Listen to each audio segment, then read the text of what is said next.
When you start working on the aesthetics of the game, there's a lot of expectations for what people think, what could be improved. That we can realize now that the tech has actually caught up with the dream.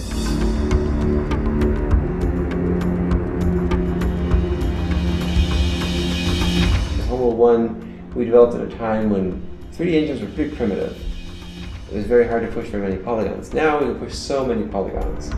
Yeah, I think overall, I mean, you're totally getting the scale of the ships and the surface logic that we came up with, reproducing that in high res really nicely. Homeworld is just a classic in the PC genre. It was the first 3D RTS with a fully 3D camera, and it achieved something, graphically, visually that I don't think anyone had seen before. There was technological things that, after shipping that game that we were like, wow, it'd be so much better if, X, Y, or Z was different. So that crunchy sort of like worn, weathered surface looks really fantastic. That's selling the size of that thing in a big way. It's more than, just HDifying it or doing the best that you can on PC. I mean, we were really trying to push this so that, later when you have this game and everybody's got 4K monitors or whatever, this game will still be relevant. This is a project close to my heart and was a lot of fun to make.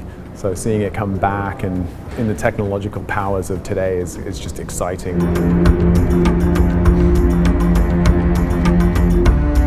I remember so many people talking about the music and how it made an impact on them because it was an anti-video game at the time. Like now people are really into drama and they do an incredible job with that sort of thing. But at the time, video games were all like, banging techno soundtracks and anger. And we wanted to go in completely the opposite direction then, which was just gentle majesty. We've got Paul Ruskay, who is the original audio director, and he's always been kind of miffed at the fact that he couldn't get his original, his high quality audio into the game because back then you had to fit a game on a CD. I would have never imagined that what's happening currently was even possible because I'm going back into sessions that are, 10 and 14 years old.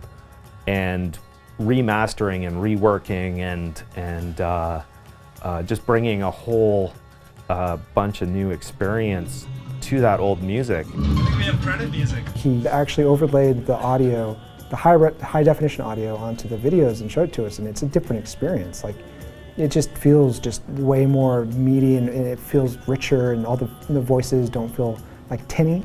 And so when you're trying to tell a narrative as deep as this and you hear that quality, it makes such a huge difference. The first game, I really didn't know what it was. I didn't really know how deep the game was going to be, how beautiful it was going to be, and where it was going to take people. Now I've come back into the studio and I have such an appreciation for the full story. So the ideal scenario for the remastered version of Homeworld and Homeworld 2 is that when people get this in their hands, that they have the same feeling that I had when I played it for the first time.